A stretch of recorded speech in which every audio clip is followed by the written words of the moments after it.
We pray for Colorado, wonderful, colorful Colorado. So we just entered in about 15 minutes ago from Kansas, heading west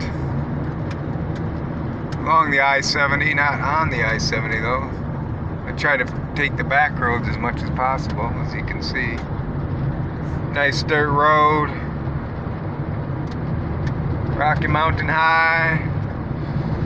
Not yet, I can't see the Rocky Mountains yet, but we'll be there and sooner or later. We're taking the slow road, riding out the storm, the coronavirus storm, as they say, or the virus vacation, as it may be.